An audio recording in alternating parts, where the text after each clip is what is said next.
Negligenciei meu filho e ignorei todas as ligações da escola quando disseram que ele estava doente e vomitando. Falei para a enfermeira que não era emergência e mandei parar de me ligar. Quando aconteceu de novo, a escola chamou meu marido e ao chegar em casa, ele me confrontou. Tentei dizer que estava ocupada resolvendo algumas coisas, até ele me mostrar algo que me fez congelar. Agora ele pediu o divórcio. Minha vida está desmoronando e meu filho não confia mais em mim. Eu, mulher de 34 anos, tenho um filho de 7 anos que está no 2º ano. Ontem recebi uma ligação da enfermeira da escola por volta das 11h40 dizendo que meu filho tinha vomitado em sala de aula e estava pedindo para ir para casa. A enfermeira disse que ele não estava com febre, mas parecia pálido e estava deitado. Normalmente, eu teria ido buscá-lo imediatamente, mas eu tinha um horário no salão marcado para o meio-dia naquele dia. Pode parecer fútil, mas não era apenas um corte rápido. Eu tinha marcado esse horário quase 3 semanas antes com uma profissional que é extremamente difícil de conseguir, e ela cobra uma taxa de remarcação se você cancelar no mesmo dia, mesmo em casos de emergência, o que é sinceramente frustrante, mas é a política dela. Eu já tinha remarcado esse horário uma vez. Além disso, eu não fazia nada por mim há semanas. No momento não estou trabalhando fora e fico em casa, e tem sido muita coisa ultimamente. Meu filho anda mais grudado e meu marido, de 38 anos, tem trabalhado mais horas, e eu quase não tenho tempo nem para ficar sentada em silêncio. Então, eu disse à enfermeira que talvez eu demorasse um pouco, mas queria buscá-lo. Ela disse, ok. Eu não ignorei a ligação. Eu só queria fazer o cabelo e depois ir buscá-lo. Não era como se eu fosse ficar fora o dia inteiro. Quando cheguei para buscá-lo, por volta das 14h20, ele estava dormindo na maca no consultório da enfermeira. Ele não estava com febre. Só parecia cansado e um pouco abatido. Levei-o para casa, coloquei-o na cama, dei água e fiquei um pouco com ele até que dormisse novamente. Meu marido chegou em casa por volta das 17h30 e perguntou por que nosso filho já estava na cama. Eu expliquei tudo, a ligação da enfermeira, o horário no salão, o fato de ele ter vomitado, e imediatamente a expressão do rosto dele mudou. A primeira coisa que ele perguntou foi por que eu não tinha ligado para ele. Eu disse que ele estava trabalhando e que eu não achei que fosse algo tão sério. Nosso filho não estava no hospital, ele só estava com dor de estômago. Ele me olhou por um segundo e então disse, então você escolheu o seu cabelo em vez do seu filho doente na escola? Isso me irritou, porque não foi isso que aconteceu. Eu não simplesmente ignorei a ligação da enfermeira nem deixei meu filho largado lá. Eu fui buscá-lo. Eu só não corri para ir buscá-lo no exato segundo em que recebi a ligação. Ele disse que eu poderia ter mandado uma mensagem para ele e que ele teria reorganizado a tarde dele para ir buscar nosso filho. Disse que eu não dei a ele a chance de ajudar, que fiz uma escolha egoísta, e que agora ele está questionando o quanto pode realmente contar comigo quando importa. Eu admito que não contei a ele porque não queria drama. Não com ele, mas nem com a cabeleireira. Eu já tinha cancelado com ela antes e não queria que ela revirasse os olhos ou agisse como se eu estivesse dando bolo de novo. Eu queria aquela pequena janela de paz só para mim. E talvez isso realmente me torne egoísta. Aquela noite foi silenciosa, mas não de um jeito calmo. Tentei agir normalmente, limpei a cozinha, dobrei a roupa e fiz as coisas de sempre, mas tudo parecia estranho. A discussão ficava se repetindo na minha cabeça, especialmente a forma como ele disse que não sabe se pode confiar em mim. Aquilo pesou no meu peito. Mais tarde, naquela noite, ele finalmente quebrou o silêncio e disse, isso não é só sobre o horário no salão. Segundo ele, aquele foi apenas o momento em que ele parou de deixar as coisas de lado. Ele disse que está com raiva há muito tempo, mas ficava dizendo a si mesmo que estava exagerando. Ele mencionou o quanto, muitas vezes, é ele quem coloca nosso filho para dormir depois de trabalhar o dia inteiro. Como é ele quem prepara as lancheiras quando percebe que a geladeira não foi mexida de manhã. E quantas vezes nosso filho já perguntou a ele por que eu não vou imediatamente quando ele me chama. Eu disse que nosso filho exagera. Crianças fazem isso. Ele disse que já não tem tanta certeza assim. Isso levou a uma longa troca de argumentos em que ele foi listando incidente após incidente. Não coisas dramáticas, mas pequenas coisas. Como às vezes nosso filho ficar esperando do lado de fora da escola porque a saída atrasa e eu não conferir o horário com atenção. Como houve manhãs em que o cereal acabou e em vez de fazer ovos, eu disse ao nosso filho para comer mais tarde na escola. Como às vezes quando nosso filho chora por causa de um pesadelo ou de frustração, eu continuo sentada e digo para ele se acalmar sozinho enquanto aumento o volume da TV. Eu não acho que esses momentos me definam como mãe.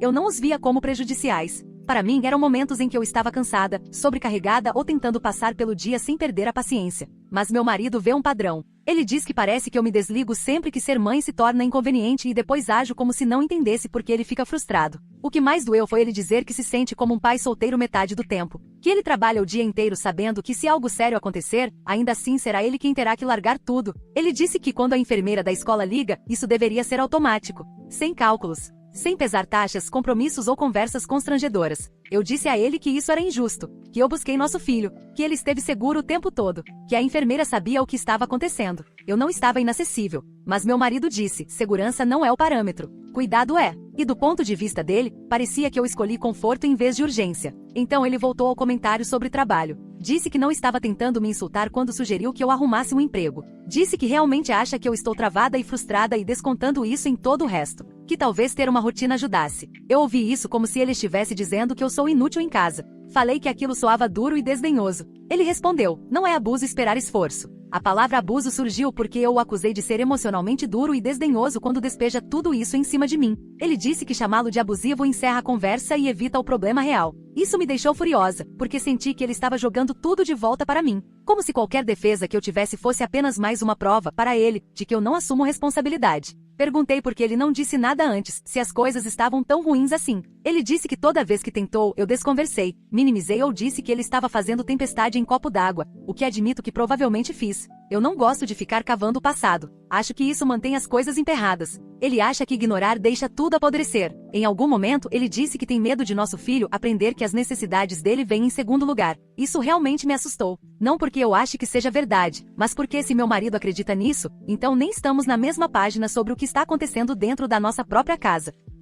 Eu disse a ele que amo nosso filho, que me preocupo com ele o tempo todo. Só porque eu não reajo da mesma forma que ele não significa que eu não me importe. Disse que fiquei calma de propósito. Não quis entrar em pânico por causa de um mal-estar no estômago. Não quis criar caos. Não quis chegar correndo, nervosa e estressada. Isso não significa que eu estava escolhendo o meu cabelo em vez do meu filho. Ele disse: calma, tudo bem. Atraso não. Encerramos a conversa sem resolver nada. Ele foi dormir dizendo que precisava pensar no que isso significa a longo prazo. Aquilo fez meu estômago afundar. Não acho que ele esteja falando em ir embora, mas também não acho que ele vá simplesmente esquecer isso. No dia seguinte, busquei nosso filho mais cedo, mesmo ele estando melhor. Preparei o lanche dele com cuidado. Tentei estar ainda mais presente. Mas parecia forçado, como se eu estivesse sendo observada, mesmo sem ninguém realmente me observando. Eu odiei essa sensação. Tudo parecia falso. Agora estou aqui pensando no incidente original, a ligação da escola, o horário no salão. Fico indo e voltando. Por um lado, eu realmente não acho que tenha sido algo absurdo terminar meu compromisso e depois buscar meu filho.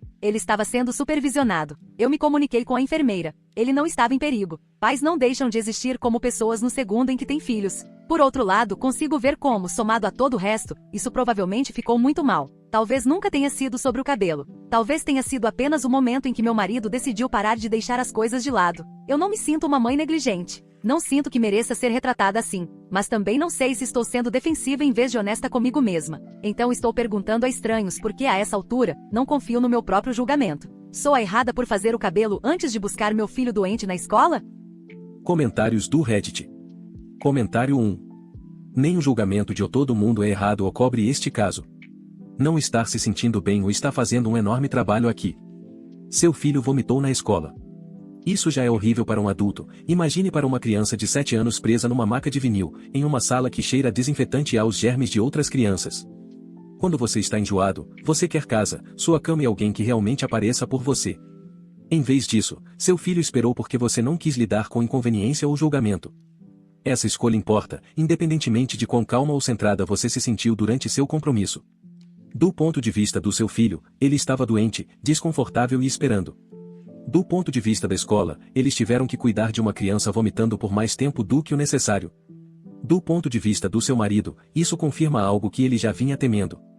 Isso não é sobre autocuidado. É sobre prioridades. E, nesse momento, seu filho perdeu.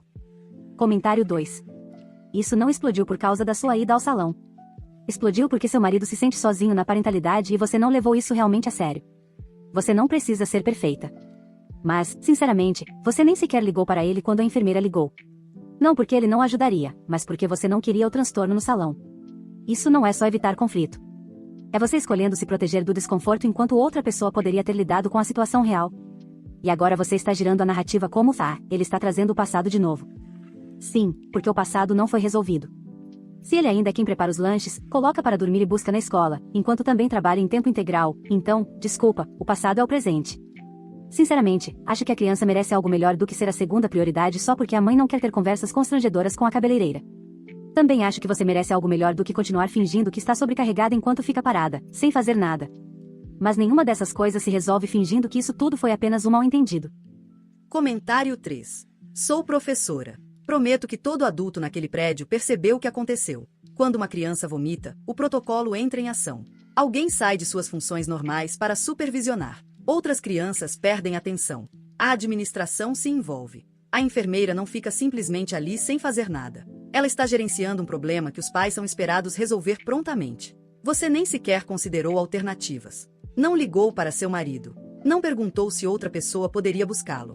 Você simplesmente decidiu que o peso da situação era aceitável para poder terminar seu compromisso. Enquanto isso, seu filho provavelmente estava contagioso, desconfortável e confuso sobre por que ninguém foi buscá-lo. Isso não é um pequeno erro de parentalidade. É uma decisão deliberada que empurrou sua responsabilidade para a escola e para a capacidade do seu filho de suportar o desconforto. A reação do seu marido faz todo sentido e, honestamente, a frustração dele com o quadro geral também. Você é a errada. Comentário 4. Isso não é sobre o maldito horário no salão. Aquilo foi apenas a gota d'água para o seu marido. E fica óbvio, pelo nível de detalhe da lista de reclamações dele, que ele vem engolindo ressentimento há meses, talvez anos.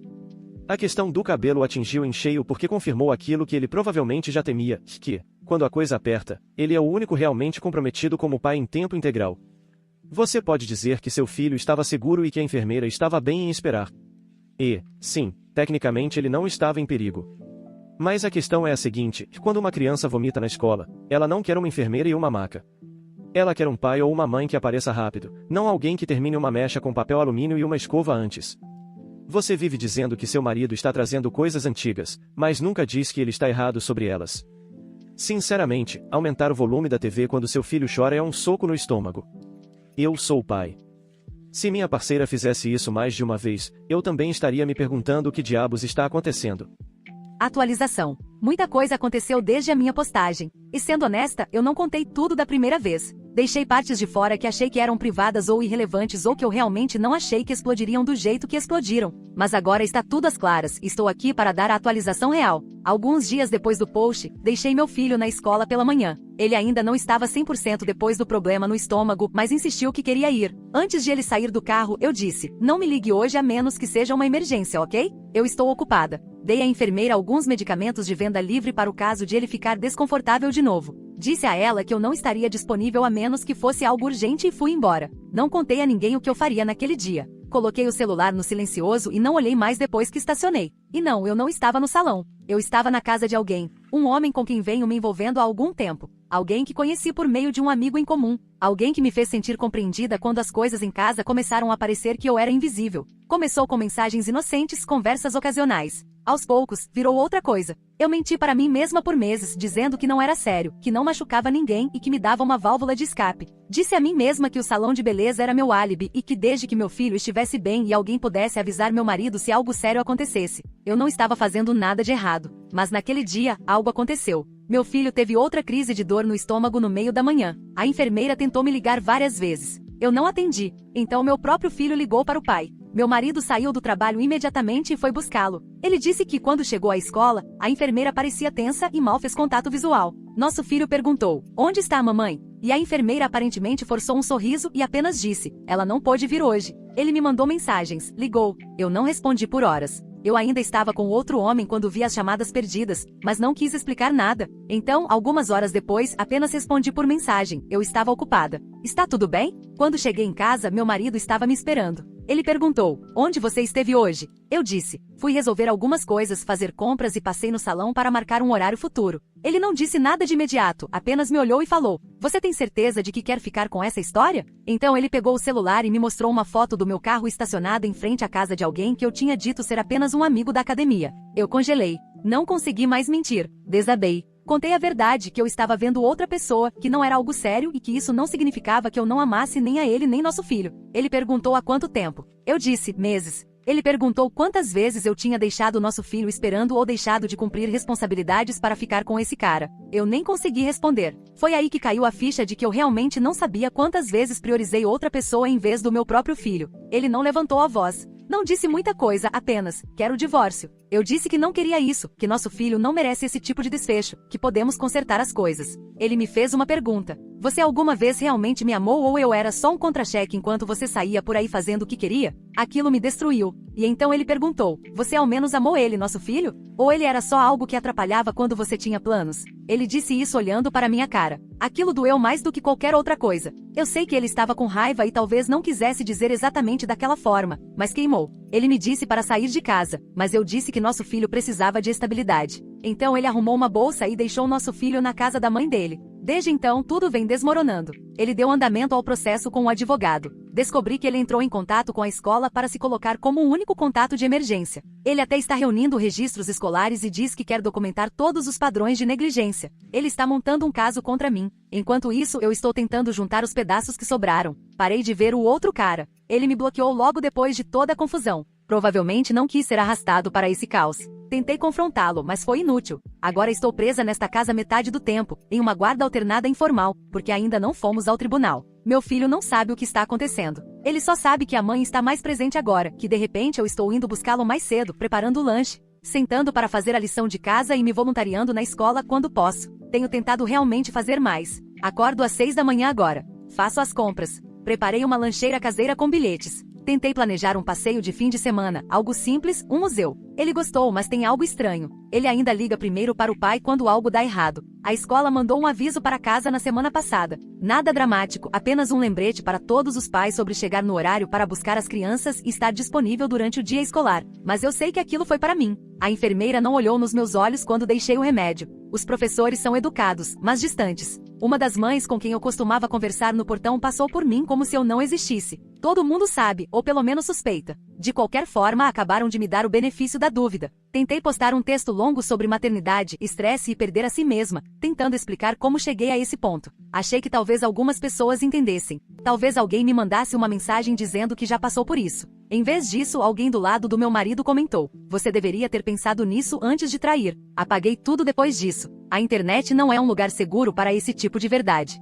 Minha vida parece estar pegando fogo. Meu marido age como se estivesse no palco, composto, calmo, fazendo o papel do pai estável. Enquanto isso, eu estou me afogando e ele mal consegue olhar para mim. Tento falar com ele sobre questões práticas e ele mal responde. Ele se mudou para o quarto de hóspedes. Fala comigo como se eu fosse uma inquilina. Tudo que eu digo passa pelo filtro da voz do advogado na cabeça dele. E eu estou com medo. Não quero que isso termine assim. Não quero ser a mãe que só aparece quando tudo já desmoronou. Eu sei que causei danos reais. Eu sei que fui egoísta. Mas eu juro que nunca deixei de amar meu filho. Eu estava perdida. Tomei decisões tentando sobreviver, tentando sentir que eu ainda importava. Isso não justifica nada, mas é real. Eu quero proteger meu casamento. Quero ser uma mãe melhor. Quero que meu filho cresça sem lembrar disso como o momento em que tudo quebrou. Mas meu marido não consegue mais me olhar da mesma forma. E parte de mim tem pavor de que ele nunca mais consiga. Eu não sei como consertar isso. Estou tentando. De verdade. Mas o silêncio nesta casa é ensurdecedor. Eu acordo e meu filho já está vestido. Meu marido fez isso. Tento preparar o café da manhã e ele diz: "O pai já fez." Ofereço carona e ele responde: "O pai vai me levar." É como se eu tivesse sido substituída, e provavelmente eu mereci isso. Mas ainda estou aqui, ainda lutando por alguma versão de normalidade. Não espero simpatia. Não acho que aprendi a lição só porque estou sofrendo. Mas preciso descobrir o que fazer agora. Não quero que meu filho cresça me odiando. Não quero que meu casamento morra assim. Se alguém já passou por um desastre desse tamanho e conseguiu se reerguer, por favor, me diga como. Tenho medo de que ele realmente vá entrar com um pedido de divórcio. Tenho medo de ter arruinado tudo para sempre. Comentários do Reddit. Comentário 1. Eu não acho que você entenda o quão sortuda você é por ele ainda não ter ido com tudo para cima de você. Ele te pegou em uma mentira com prova fotográfica depois de você ter ignorado a escola de novo. E você ainda achou que mentir ia funcionar. Seu filho estava literalmente sentado no consultório da enfermeira enquanto você brincava de casinha com outro cara, e seu primeiro instinto foi proteger a mentira. O que mais me impressiona é você tentar enquadrar isso como se o casamento estivesse desmoronando agora. Isso já aconteceu. O que você está vivendo agora é o resultado de fingir que seu filho e seu marido eram opcionais. Você teve tempo, privacidade, planejamento e intenção, e usou tudo isso para um caso. Enquanto isso, seu marido está aí fazendo triagem emocional de uma criança que está aprendendo que o pai aparece e a mãe some. Você quer consertar isso? Não faça disso uma tentativa de salvar o casamento. Comece se tornando uma mãe consistente primeiro, não a mãe divertida. Não a super envolvida agora que tudo veio à tona, apenas aquela que aparece e não mente. Comentário 2. É doentio quão calculado tudo isso foi. Você deu remédios para a escola, disse ao seu filho para não te ligar, colocou o celular no silencioso e entrou direto na casa de outro homem. Você não estava escorregando. Você planejou a negligência. Você colocou uma barreira entre você e seu filho de propósito para poder trair em paz. Enterrou a verdade e tentou pintar tudo como um mal-entendido, como se o casamento tivesse simplesmente desmoronado sozinho. Não. Você bateu com um martelo nele todos os dias durante meses. E a forma como você ainda tenta enquadrar isso como se fosse apenas uma mãe que se perdeu na névoa da maternidade e me poupe. Você nunca quis o trabalho. Você quis o dinheiro do seu marido, a casa, a imagem e o tempo para você. Mas não o esforço, não a parentalidade. Você usou sua família como cobertura enquanto vivia como se fosse solteira. O fato de seu filho ter precisado ligar para o pai enquanto você estava por aí fazendo o que fosse com seu parceiro de traição é de partir o coração. Pare de se agarrar à ideia de salvar esse casamento. Pare de tentar reescrever sua própria história como algo triste e complicado. Não é. Você vem sendo negligente há um bom tempo. A melhor coisa que você pode fazer agora é dar um passo para trás e deixar seu filho crescer com pelo menos um pai que o coloque em primeiro lugar. Comentário 3. A parte que ficou comigo foi quando você disse que está tentando agir normalmente perto do seu filho, mas está machucada. É claro que está. Mas e a dor dele? Você fala de como é difícil manter a rotina enquanto sua vida inteira está desmoronando. O que você acha que isso significa para ele? Ele é uma criança. A casa está tensa. A mãe chora e exagera na tentativa de compensar. O pai está quieto e frio. E ele não faz ideia do porquê. E o pior é que provavelmente ele faz alguma ideia, sim. Crianças ligam os pontos melhor do que a gente costuma acreditar. Você acha que ele não sente a mudança quando é o pai quem prepara o lanche, busca na escola e cuida de tudo? Acha que ele não percebe seus olhos se mexendo quando o telefone toca? Honestamente, seu casamento pode ter acabado. Mas não perca também a chance de ser o lugar seguro dele. Assuma tudo por completo. Não proteja sua imagem. Não se esconda atrás de palavras bonitas de terapia. Apenas apareça. Deixe ele falar. Deixe ele sentir. E talvez, com o tempo, ele não se lembre de você como a mãe que desapareceu. Atualização 2. Eu não achei que voltaria aqui para escrever isso, mas agora tudo acabou. O casamento acabou. O processo acabou. O que eu achava que era uma fase ruim virou um fim definitivo. E por mais que eu reviva isso na cabeça, ainda não consigo acreditar na rapidez com que minha vida inteira desmoronou. Depois da minha última atualização, meu marido ficou em silêncio de um jeito que deveria ter me assustado mais do que assustou. Eu achei que ele estava esfriando a cabeça. Disse a mim mesma que silêncio significava que ainda dava para salvar algo. Eu estava errada. Cerca de 2 semanas depois, descobri que ele entrou em contato com a esposa do meu antigo parceiro de traição. Sim, parceiro de traição. Estou assumindo. Ele não me avisou. Não fiquei sabendo por ele. Recebi uma mensagem primeiro do próprio parceiro, em pânico, me acusando de ter arruinado tudo. Eu disse que não tinha contado nada, o que era verdade. Tentei manter essa parte da bagunça contida mesmo depois de todo o resto ter explodido. Ele não acreditou em mim. Acontece que meu marido já tinha enviado capturas de tela, datas e cronogramas. Para ser totalmente honesta, aquela família agora também está lidando com as próprias consequências. Eu só sei porque a esposa me mandou uma única mensagem.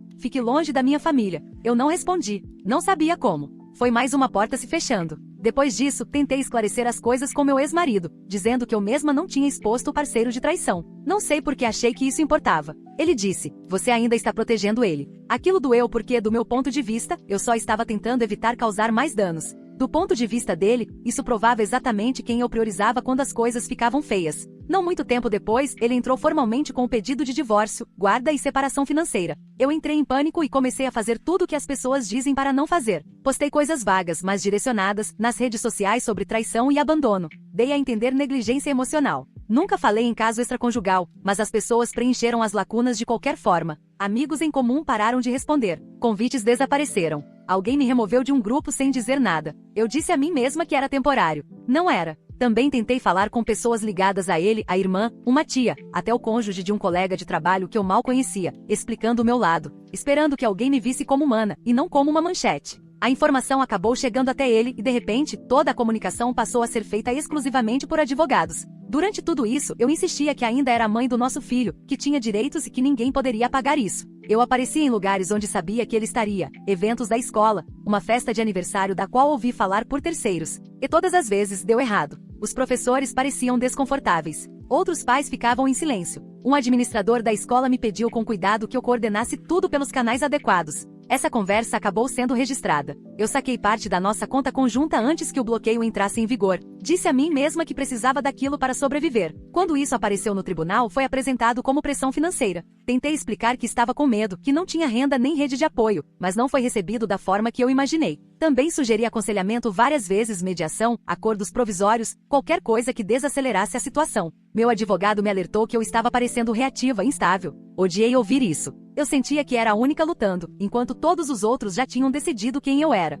O tribunal foi pior do que eu imaginava. O juiz não se importava com o quanto eu dizia amar meu filho. Eles usavam palavras como consistência e confiabilidade. Meu esforço de aparecer em todos os lugares foi retratado como intrusivo. Minhas tentativas de reconexão foram rotuladas como inadequadas para a situação. Quando falei sobre o quanto me sinto próxima do meu filho, disseram que soava ensaiado. Essa parte ainda dói mais. O advogado do meu ex mencionou os incidentes na escola, as ligações ignoradas, a linha do tempo do caso extraconjugal, o saque do dinheiro e a minha falta de emprego. Disseram que meu afeto era condicional e usado para influenciar, não para apoiar. Quando meu advogado tentou argumentar que eu estava sobrecarregada e em espiral, a resposta foi que estar sobrecarregada não justifica julgamentos ruins repetidos. No fim, o tribunal decidiu que meu filho não deveria ficar principalmente comigo até que eu demonstre estabilidade. Ainda tenho tempo de convivência, mas ele é estruturado e limitado. Não posso decidir as coisas livremente. Tudo passa por horários e autorizações. Sair daquele tribunal pareceu irreal. Fiquei esperando que alguém dissesse que era temporário, que eu teria outra chance em breve. Em vez disso, recebi uma lista de expectativas e prazos.